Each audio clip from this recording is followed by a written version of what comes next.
En 1971, en Estados Unidos, se llevó a cabo un experimento que recibió el nombre de Experimento de Stanford.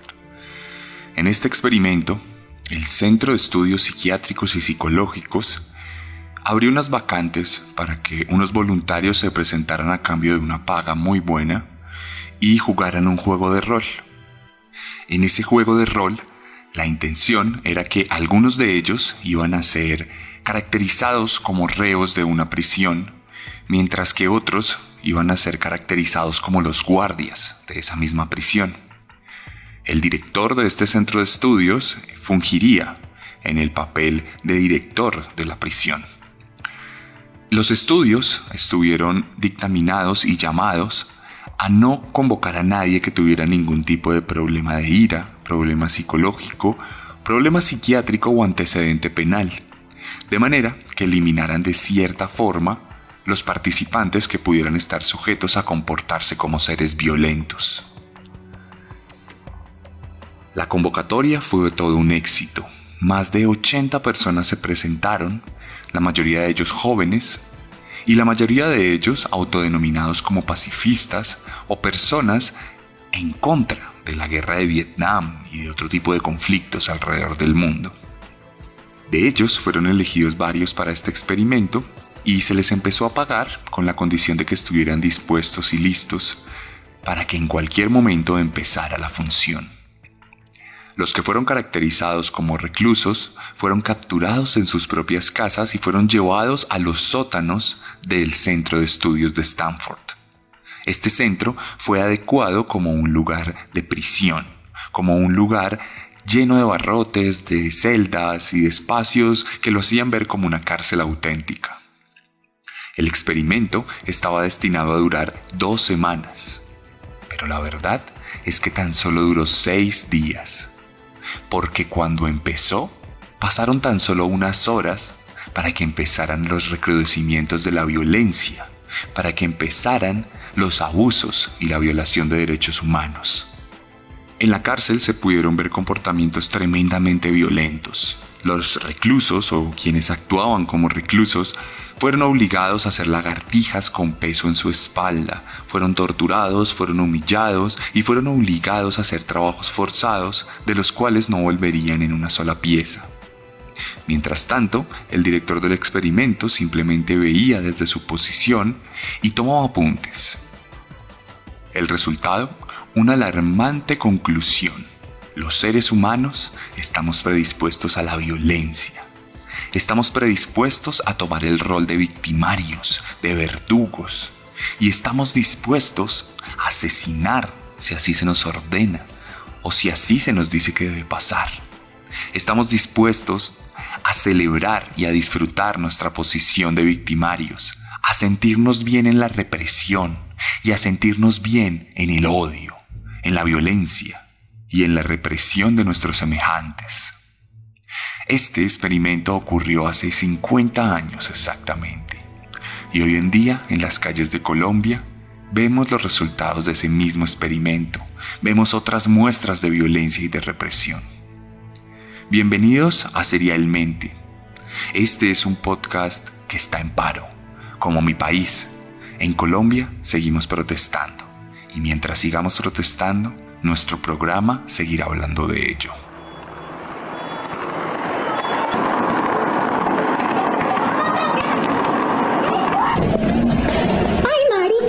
Le dieron al cine.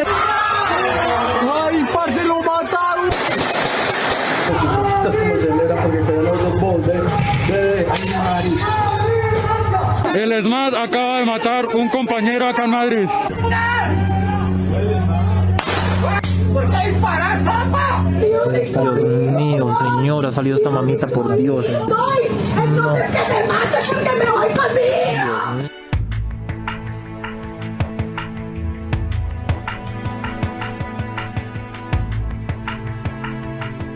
Desde que tengo uso de razón, recuerdo que cuando había Halloween y celebrábamos el Día de Brujas, siempre 4 o 5 niños llegaban disfrazados de policía. Recuerdo que se me enseñó en el colegio y se me enseñó incluso en mi casa que ser policía era algo de admirar. Ser policía era un motivo de orgullo, ayudar a la comunidad desinteresadamente, ayudar a nuestros semejantes, cuidar la seguridad de los barrios y las ciudades. Algo loable, una especie de sacrificio. La figura del policía era una figura heroica, una figura admirable. Por supuesto, admirable desde el punto de vista de un niño ingenuo, como lo era yo a principios de los años 90. Porque la verdad es que no hay nada más alejado a un héroe que un policía. Por lo menos en Colombia. En la actualidad, siendo ya un adulto, estamos viendo cómo es un policía realmente, cómo se constituye su forma de pensar, qué es lo que hace un policía en el día a día. Servicio a la comunidad solo cuando hay cámaras. Actos agradables y amigables con las personas que nos rodean solo para poner un tuit. Gentileza solo para la propaganda. Tristemente, estamos frente a una policía que en la práctica dista mucho, pero muchísimo, de esa figura heroica que admirábamos cuando éramos niños y cuando se nos decía que debíamos ser personas de bien. Esas mismas personas de bien que hoy en día siguen apoyando a una policía que sistemáticamente viola los derechos humanos, como está ocurriendo en Colombia ante los ojos del mundo entero, que ha mostrado su preocupación por lo que está ocurriendo en las calles de nuestro país. Pero dejemos de lado, por un momento, este tema del paro. Dejemos de lado los asesinatos cometidos por la fuerza pública en los últimos días. Dejemos de lado las violaciones y los abusos sexuales que han ocurrido en los centros de atención inmediata. Dejemos de lado todos los crímenes que están ocurriendo en esta coyuntura y centrémonos en la figura genérica del policía. Pensemos en los asesinatos cometidos en otras protestas. Pensemos en otro tipo de asesinatos cometidos fuera de protestas, como el del grafitero Diego Becerra, el cual recibió una bala por la espalda mientras huía y hoy en día, condenado a su verdugo, se encuentra prófugo de la justicia. Pensemos en las figuras de los policías en nuestros barrios. Pensemos cuántas veces nos han ayudado, cuántas veces han acudido a nuestro llamado. A nivel personal, recuerdo una vez que hubo un caso de fleteo en la casa donde yo vivía con mi mamá y la policía, que tenía una estación a 2 cuadras, llegó 40 minutos después. Muchos son los casos de los policías que no hacen bien su trabajo. Es una percepción generalizada de la sociedad. La policía no está ahí para ayudarnos, no se ve en las calles salvaguardándonos de aquellos ladrones que nos acechan de día y de noche, más en un país tan peligroso como el nuestro. Dejamos de ver hace mucho tiempo a la policía enfrentando a las bandas criminales descendientes de los paramilitares, aquellos narcotraficantes de droga que tienen ejércitos enteros en la zona rural del país y que nunca son atacados ni por el ejército ni por la policía.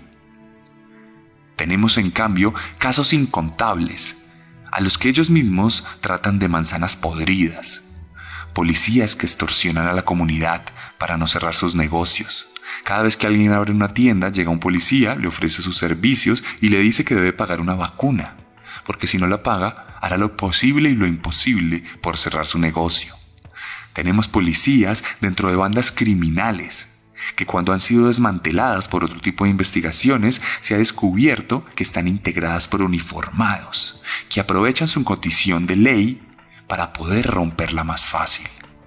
Tenemos historias de corrupción e incluso de prostitución, como la Comunidad del Anillo. Aquel escándalo en el que se descubrió que varios agentes hacían el papel de acompañantes para todo tipo de personas y que estaba integrado a la red de policía. Solo para comentarlo, una mujer de esta institución fue la que descubrió este escándalo que se conoció como la Comunidad del Anillo. Y esta mujer fue asesinada, claramente, por sus compañeros, aunque debo decir presuntamente, porque como pasa siempre en Colombia, no hubo una justicia real detrás de este crimen. Una vez ella denunció, terminó muerta en extrañas circunstancias. Y es que el tema de las amenazas y del silenciamiento por parte de las autoridades tampoco es aislado. Siempre que hemos visto a un civil asesinado y a una familia que denuncia todos estos crímenes, también vemos casi que inmediatamente a esa misma familia denunciando amenazas e intimidaciones. Porque así actúa la policía en Colombia. Intimida a quienes quieren esclarecer la verdad. Amenaza a quienes quieren denunciar cosas que no son legales. Estamos hablando de un grupo, una comunidad, que adoptó el rol de victimario, que adoptó su papel como el papel de los guardias de seguridad de ese experimento en Stanford en 1971. Personas que no necesariamente son psicópatas, porque vemos a muchos policías tremendamente felices caminando libremente, teniendo a su familia y cuidando a los suyos. Pero cuando se ponen el uniforme, se convierten en auténticos criminales que violan todos los derechos humanos de forma sistemática y que ven a la comunidad como un enemigo, que ven a la comunidad como unas personas de las que hay que cuidarse y a las que hay que someter, porque el uniforme y la ley lo permiten. Dios y patria. Estamos hablando de todo un sistema pensado para la represión, una educación conjunta. Y es que, aprovechando que la segunda temporada de Serialmente tiene que ver con la Segunda Guerra Mundial, y guardando las inmensas proporciones, por supuesto, podemos encontrar el mismo comportamiento de psicopatía colectiva al interior de estos uniformados. La repartición de la culpa como método perfecto para prorrogar la masacre y la represión. Todo el tiempo vemos a personas diciendo que no todos los policías son malos, que también hay policías buenos, que esas son unas manzanas podridas. Y mi pregunta en este caso es, si es verdad que todos los policías no son malos, ¿por qué aquellos que son buenos no denuncian? ¿Por qué aquellos que son buenos no se desligan de esa institución? ¿Por qué no entregan su placa y dejan de hacer parte de un equipo de violadores y de asesinos, como se ha visto a la policía en estos recientes días? Bien decía por ahí en alguna red social que hay 3 tipos de policía: el que mata, el que viola y el que los ve y no hace nada. Y eso es lo que estamos viendo aquí, la repartición de la culpa. La camaradería se convierte en un pretexto para justificar el asesinato, para no hacer nada frente a él. Y esa dinámica de comportamiento ha sido la gasolina de muchos genocidios alrededor del mundo.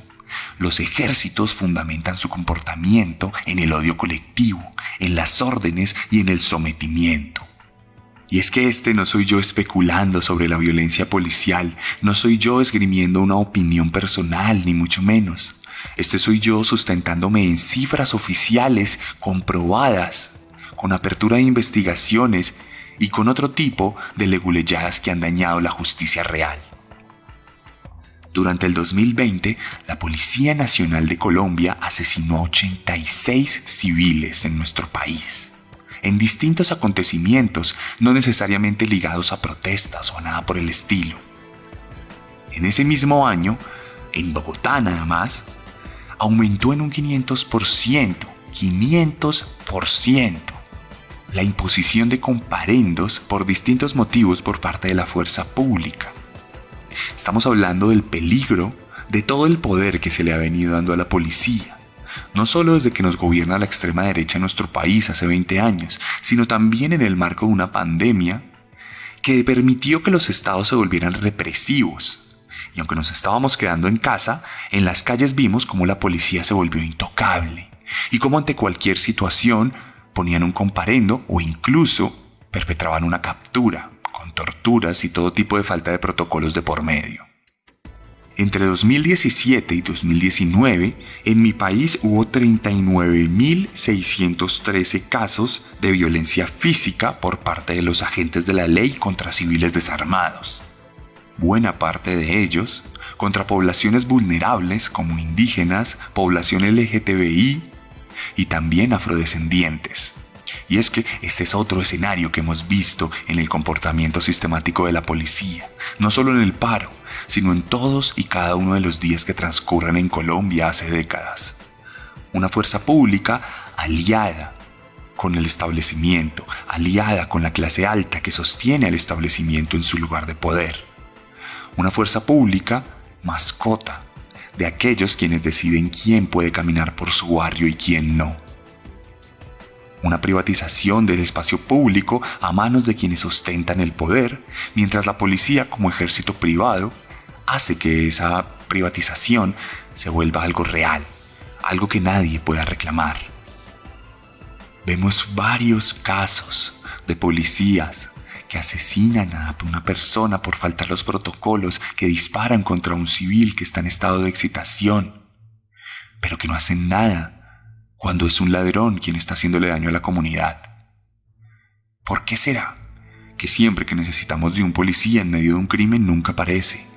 ¿Por qué será que solo aparece cuando ya aprehendemos al ladrón y lo salva del linchamiento? ¿Por qué será que siempre están muy prestos para defender a aquellos quienes violan los derechos humanos? ¿Será por un tema de camaradería? ¿Será porque encuentran empatía en el violador sistemático de derechos? No sé.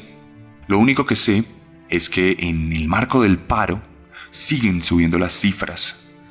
Hace un par de semanas, cuando decidí cambiar mis contenidos momentáneamente mientras se daban estas protestas, les hablé de menos de 20 muertos y hoy ya llegamos a más de 50 asesinados por la fuerza pública.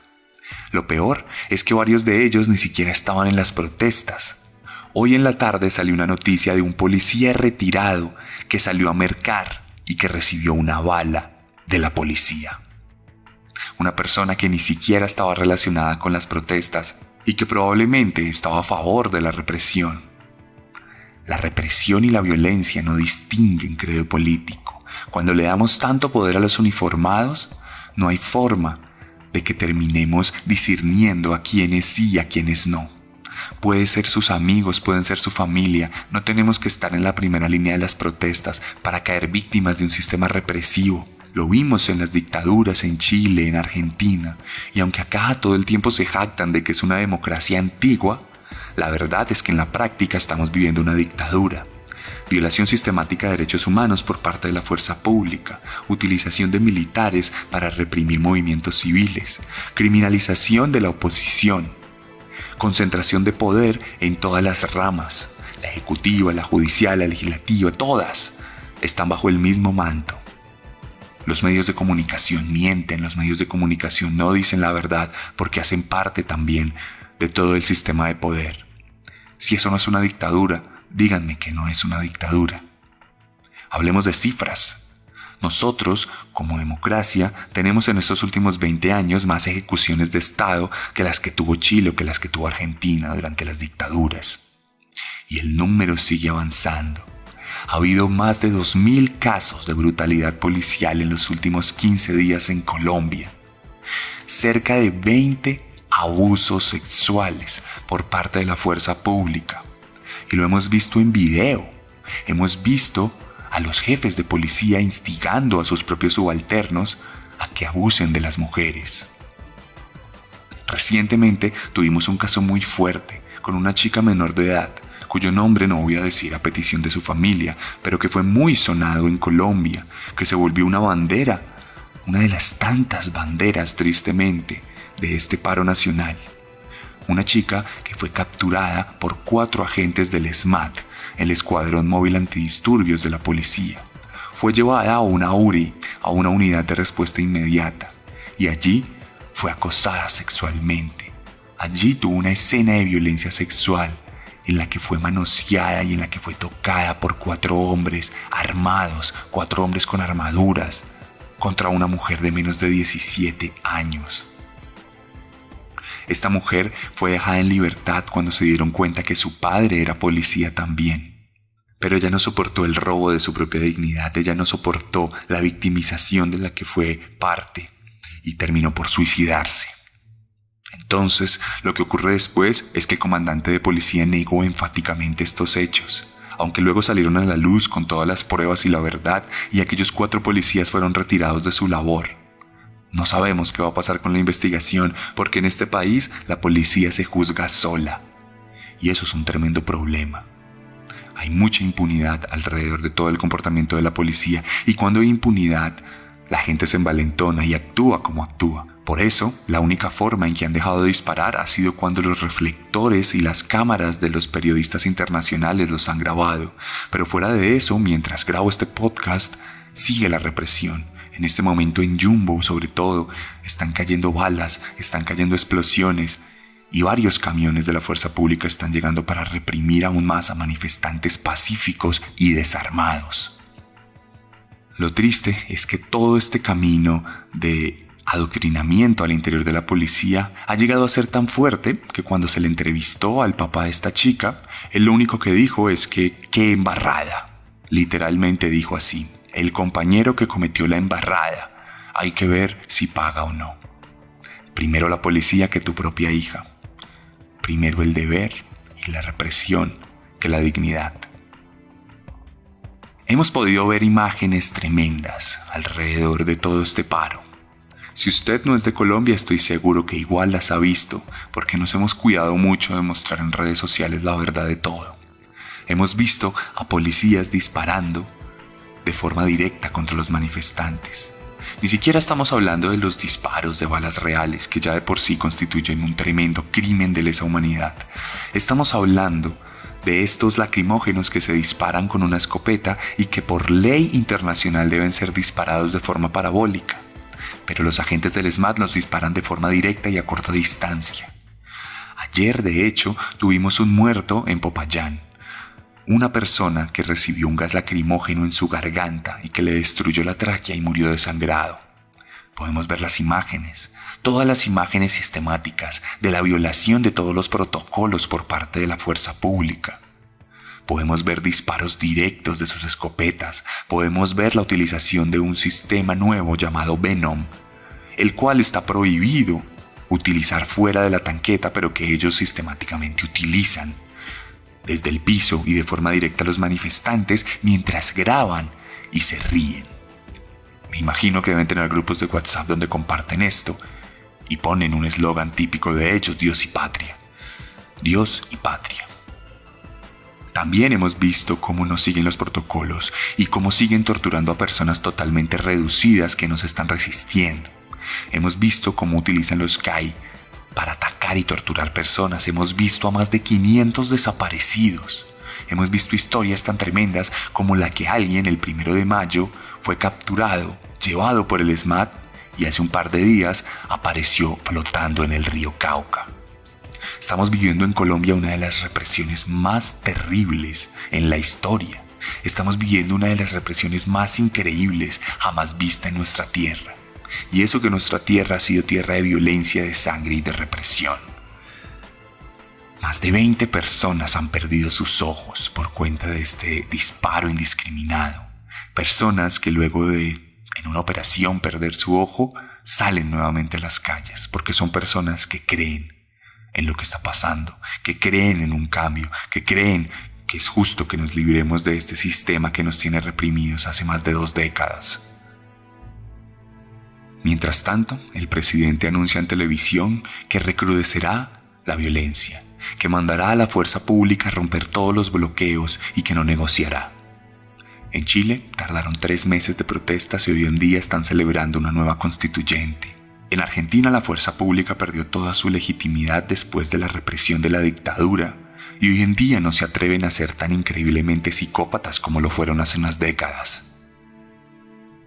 En todo el mundo estamos viendo cómo la democracia está siendo machacada en Colombia. Tal vez solo comparable con lo que está pasando en Myanmar, un auténtico golpe de Estado, que es a lo que estamos yendo nosotros directamente al darle tanto poder deliberado e impune a la fuerza pública.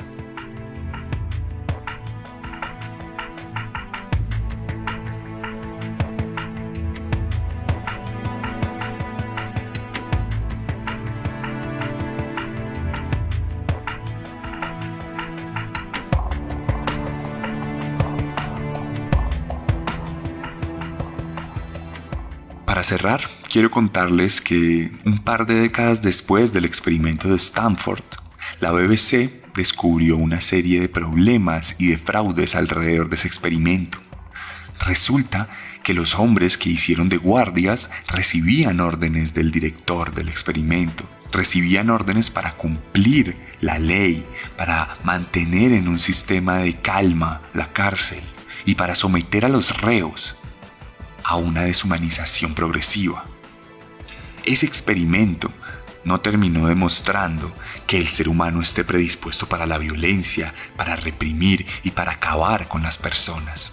Ese experimento realmente demostraba que las personas estamos dispuestas a seguir órdenes para cumplir las expectativas sobre nosotras mismas.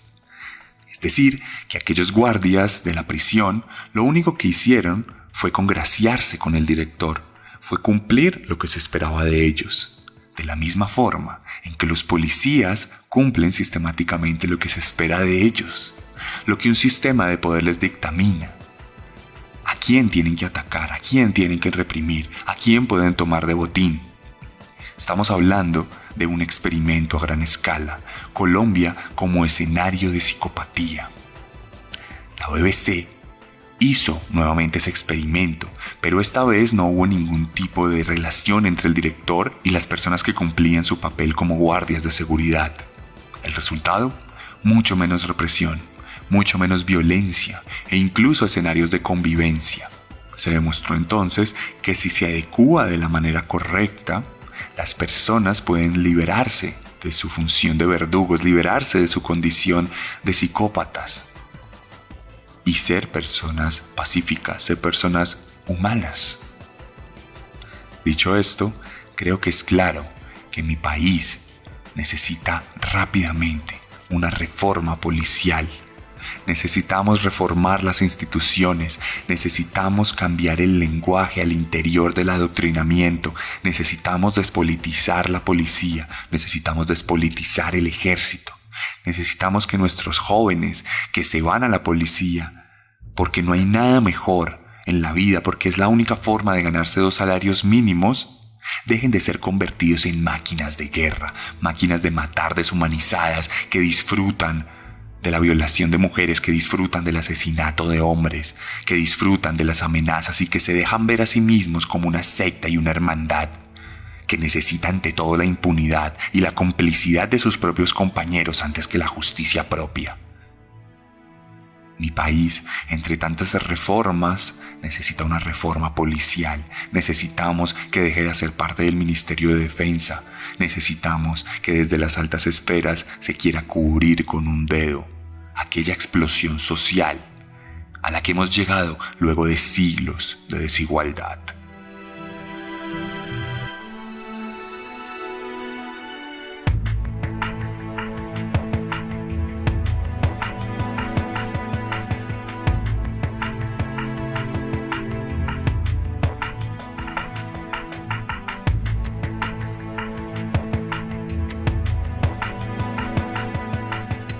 Mientras continúe el paro nacional, serialmente también continúa en paro. Lamento si usted viene aquí por historias de asesinos seriales. Sin embargo, hoy le he contado la historia de unos psicópatas colectivos.